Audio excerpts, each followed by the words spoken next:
Welcome to episode 3 of our series on travels of Ibn Battuta. In this episode, we will look into his journey across the region of North Africa, or commonly known as the Maghreb in the Islamic world. If you have not completed the previous 2 episodes, we suggest you do so before starting this episode, and with that said, let's dive into today's episode. An Arab scholar of Islam, social scientist, philosopher and historian who has been described as the founder of the modern disciplines of historiography, sociology, economics, and demography, Rahman bin Muhammed ibn Khaldun, famously said, "A scholar's education is greatly improved by traveling in quest of knowledge and meeting the authoritative teachers of his time." Numerous people of Tangier had made a trip to the Middle East, a large portion of them to complete the Hajj, or journey to the holy places of Mecca and Medina in the Hijaz area of western Arabia. Islam obliged each Muslim who is not ruined, oppressed, insane or imperiled by war or pandemic to go to Mecca at least once in the course of his life and fulfill his religious obligation of pilgrimage as instructed by the Holy Quran. Every year hundreds and regularly, many North Africans satisfied their obligation, participating in a unique custom relocation that united adherents from the most distant corners of the Afro-Eurasian world. In the 14th century, Ibn Battuta, a hopeful traveler of Tangier, decided to go via land or ocean, or a blend of the two. Regardless of whether via land or ocean, getting to Mecca was a hazardous undertaking, as sailors needed to overcome storms, pirates, and threatening naval forces. Overland explorers stood up to bandits, migrant raiders, or the chance of discovering a battle between one North African state and another. For the most part, pilgrims picked the overland course across the Maghreb, Libya, and Egypt. This course was indeed essential for an organization of tracks connecting the towns and urban areas of northern Africa with each other. In this way, most pilgrims going overland kept, for security, to each other's organization, regularly the small convoys that regularly transported between the towns and provincial business sectors. Aside from these small groups of pilgrims and merchants and voyagers, organization was the Grand Hajj caravan, which went each year from Morocco to Cairo. From that point to the Hijaz with the pilgrims from Egypt. Beginning in Fez or Tlemcen, the caravan got gatherings of pilgrims en route like a moving snowball, some of them walking, others riding horses, donkeys, jackasses, or camels. When the caravan arrived in Cairo, the total number of pilgrims would be in several thousands. The progression of pilgrims across the almost 3,000 miles of the steppe, desert, and mountain isolating Morocco from Mecca was quite possibly the most prominent gathering of the exceptional portability and cosmopolitanism inside the Dar al-Islam in the Middle Period. For scholarly North Africans, the Hajj was often more than a journey to Mecca and home again. All things considered, it was a rihla, a fantastic report visit through the incredible mosques and madrasas of the heartland of Islam, a chance to get books and confirmations, extend one's information on philosophy and law, and community with refined and acculturated men. On June 14, 1325, Ibn Battuta rode out of Tangier and headed southeastward through the eastern Reefs highlands to join the main caravan road that ran from Fez to Tlemcen. He was 21 years old and eager for more learning, and more adventure, than his native city could hope to give him. The parting was bittersweet, as mentioned in Ibn Battuta book. "My departure from Tangier, my birthplace, took place, with the object of making the pilgrimage to the Holy House, at Mecca and Medina, and of visiting the tomb of the Prophet, God's richest blessing and peace be on him, at Medina. I set out alone, having neither fellow traveler in whose companionship I might find cheer, nor caravan whose party I might join, but swayed by an overmastering impulse within me and a desire long cherished in my bosom to visit these illustrious sanctuaries. So I braced my resolution to quit all my dear ones, female and male, and forsook my home as birds forsake their nests. My parents being yet in the bonds of life, it weighed sorely upon me to part from them, and both they and I were afflicted with sorrow at this separation." Accordingly, it tends to be said that he didn't, it appears, set out from Tangier with any arrangement to join the Hajj caravan, if there was one that year. Regardless, it was anything but a terrible year for a youngster to travel forward completely all alone, as political conditions in the western Maghreb were unnormally quiet. Riding toward the east through Morocco's hilly side and afterwards onto the high fields that extended into the central Maghreb, Ibn Battuta arrived at Tlemcen, capital of the Abd al-Wahid state, in about half a month. Even though Tlemcen was a bustling business travel focus and mentally the liveliest city any place among Fez and Tunis, he didn't wait there. After showing up, he discovered that 2 agents from the Hafsid Sultanate of Afriqiya had been in the city on a strategic mission and had quite recently left. Somebody encouraged Ibn Battuta to find them and their escort and continue to Tunis and their organization's well-being. But Ibn Battuta took the lonelier pilgrimage trail running northeastward through a series of river valleys. Arid plains flanked on one side, or the other by the low, fragmented mountain chains broke up the Mediterranean hinterland. This part of the Maghreb was sparsely populated in the 14th century. He might have ridden for several days at a time without encountering any towns, only Berber hamlets and bands of Arabic-speaking camel herders who ranged over the broad, green-brown valleys and depressions. After what must have been 2 or 3 weeks on the road, he caught up with the Africans at Miliana, a small commercial center in the Zakir Hills overlooking the Khelif River's plain. As an eager scholar that he was, he could hardly have made better choices of his first traveling companions. One of them was Abu Abdallah al-Zubaydi, a prominent theologian, the other Abu Abdallah al-Nafzawi, a Qadi of Tunis. Unfortunately, tragedy struck as soon as Ibn Battuta arrived. The newfound companions fell ill due to the hot weather as it was midsummer and then they were forced to remain in Miliana for 10 days. On the 11th day, the little caravan resumed its journey, but the Qadi grew worse just 4 miles from the town and died. Al-Zubaydi, in the company of the dead man's son, whose name was Abu al-Tayyib, returned to Miliana for mourning and burial, leaving Ibn Battuta to continue on ahead with a party of African merchants. Plunging the precarious inclines of the Zakir, the pilgrims showed up at the port of Algiers, and Ibn Battuta on his first sight of the ocean since leaving Tangier. Algiers was a minor significance position in the 14th century, not the sea capital it would come to be in another 200 years. It had little to offer to an individual from the scholarly class. Ibn Battuta and his merchant mates stayed outdoors outside the city walls for a few days, sitting tight for al-Zubaydi and Abu al-Tayyib to make up for the lost time. When they did, the group set out for the port of Bijaya, the western outskirts city of the Hafsid realm. The journey took them straightforwardly toward the east through the core of the Grand Kabyle Mountains, a locale of huge oak and cedar timberlands, fabulous crevasses, and culminations arriving at higher than 6,500 feet, harsher country than Ibn Battuta had seen since venturing out from home. Bijaya was the first important city where Ibn Battuta had the chance to explore since leaving Tlemcen. Regardless, he was resolved to push on rapidly, and this notwithstanding an assault of fever that left him severely debilitated. Al-Zubaydi encouraged him to remain in Bijaya until he recuperated, yet the Ibn Battuta was determined and said, "If God decrees my death, then my death shall be on the road, with my face set towards the land of the Hijaz." By and large, Ibn Battuta had the favorable luck to cross Morocco and the Abd al-Wahid lands during a time of relative peace and harmony. Although Constantine was the biggest city in eastern Maghreb's inside, Ibn Battuta didn't falter there long.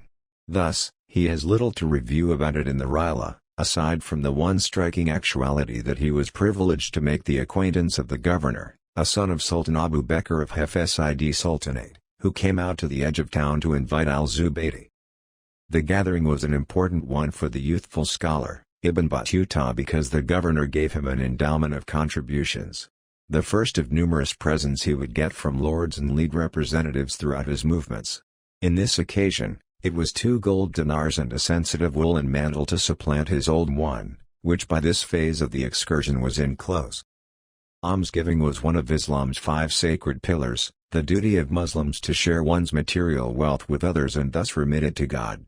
The obligation included voluntary giving, sadaqah, to specific classes of people, the poor, orphans, prisoners, slaves, for ransoming, fighters in the Holy War, and wanderers. Falling famously into the standards of a traveler, Ibn Battuta would during the following quite a while see his royal assistance guaranteed, to some degree, by a variety of devout people who were moved to perform thoughtful gestures, The more promptly so since the beneficiary was himself an informed man of honor well deserving of such badge of God's value. Leaving Constantine better dressed and more prosperous, he and his companions traveled upper east across the more hilly nation, arriving at the Mediterranean again at the port of Buna, which today is known as Annaba. In the wake of resting here for a few days in the city wall's security, he bade goodbye to the merchants who had gone with him most of the way across the central Maghreb and proceeded toward Tunis with al-Zubaydi and Abu al-Tayyib. Presently the small party traveled with as little luggage as possible with the most extreme speed, pushing on evening and day ceaselessly because of a paranoid fear of assault by raiders. Unfortunately, Ibn Battuta was struck by fever and needed to attach himself to his seat with a turban material to shield from tumbling off, since they dare not stop for long. Their course took them corresponding to the coast through the high plug and oak timberlands, at that point continuously down out from the Shadows Plain and the far-reaching wheat grounds of Focal Afriqiya. From that point, they had a level street along the rich Medjurda river valley toward Tunis's western environs.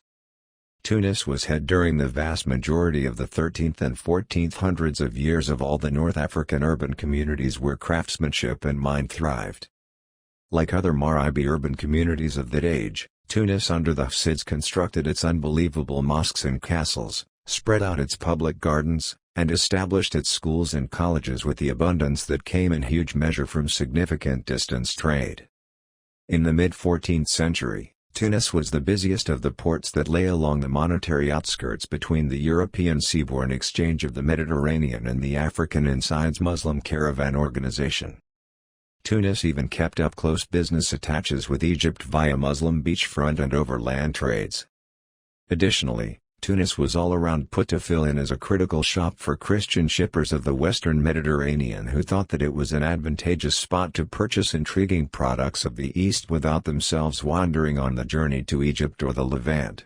What Ibn Battuta reviews about his sentiments after showing up in Tunis isn't the delight of a traveler who has arrived at one of the incredible focuses of strict learning along the Hajj course, yet the misery of a young fellow in a strange city and is referenced in his Rihla. The townsfolk came out to welcome the Sheikh Abu Abdallah al-Zubaydi and to welcome Abu al-Tayyib, the son of the Qadi Abu Abdallah al-Nafzawi. On all sides, they came forward with greetings and questions to one another, but not a soul said a word of greeting to me since there was none of them that I knew.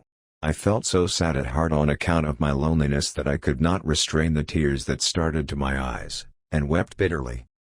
Though in no time at all, however, things were looking up as further mentioned in Rihla. One of the pilgrims, realizing the cause of my distress, came up to me with a greeting and friendly welcome, and continued to comfort me with friendly talk until I entered the city, where I lodged in the College of the Booksellers. Ibn Battuta showed up in Tunis during a time of relative political quiet. Sultan Abu Bakr celebrated Eid al-Fitr, hosted a feast celebrating the end of Ramadan, the Muslim month of fasting during sunshine hours.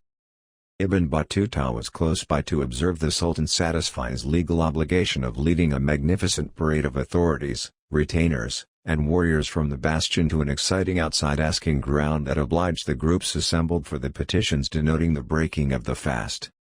Ibn Battuta went through around 2 months in Tunis, showing up certain days before September 10, 1325 and leaving toward the beginning of November. Ibn Battuta invested the greater part of his energy in the city's Honorable Men Researchers Organization. He may be sure have had the openness to a portion of the famous Maliki ulama of the century. The Hafsid rulers were placing Maliki researchers to high places of state and the madrasas, where Maliki juridical writings were the core of the educational plan. During the earlier century, Tunis had been a shelter for influxes of Muslims emigrating from Andalusia in the wake of the Spanish Reconquista. Of all the North African urban areas with Iberian drop populaces, Tunis had the liveliest and generally beneficial. The Andalusian strain appears to be clear in Ibn Battuta's own courteous character, and we can think about what preparing impact 2 months in Tunis among such individuals may have had. He left Tunis as the delegated Qadi of a convoy of travelers, and this was his first authority post as a yearning law specialist. A Hajj procession was such a community and required proper initiative, a leader or emir, who had all the power of the captain of a boat, and a Qadi, who mediated debates and along these lines maintained harmony and control among the pilgrims. The principal convoy course drove toward the south along Tunisia's rich littoral of olive and organic product forests and through a progression of occupied oceanic urban communities, Susa, Sfax, Gaibas. A few miles south of Gaibas the street turned suddenly toward the east with the coast, running between the island of Jerba on one side, the edge of the Sahara on the other. The following significant stop was Tripoli, the last metropolitan station of the Hafsid area. The area of Tripolitania, today a piece of Libya, denoted the eastern furthest point of the island Maghreb geologically.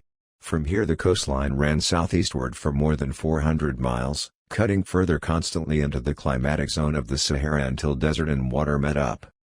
Further on the land sticks unexpectedly toward the north again into scopes of higher precipitation.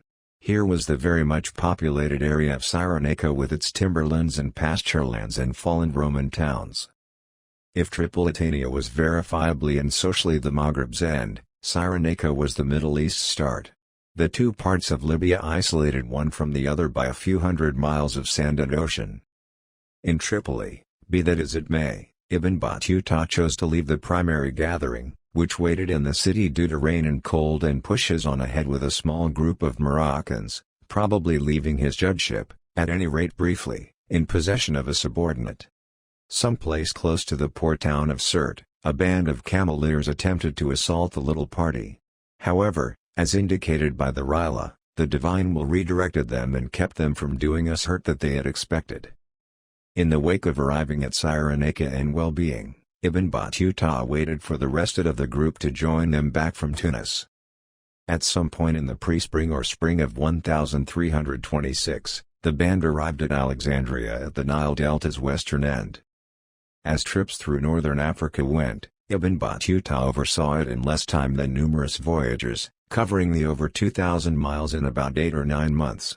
On the off chance that now he had been in a rush to get to the Hijaz, he might have proceeded across the delta and the Sinai Peninsula, getting the Egyptian parade course to Mecca. However, the following journey season was as yet 8 months away, managing the cost of him a lot of time to explore the Nile Valley. As any genuine researcher pioneer did, he offered his appreciation to Cairo, which in the primary portion of the 14th century was the top scholarly capital of the Arabic-talking world and the biggest city in the half of the globe, any place west of China. Thanks for watching episode 3 of our series on travels of Ibn Battuta. Stay tuned for episode 4, in which we will look into the Mamlukian Sultanate of Egypt, Palestine, and Syria.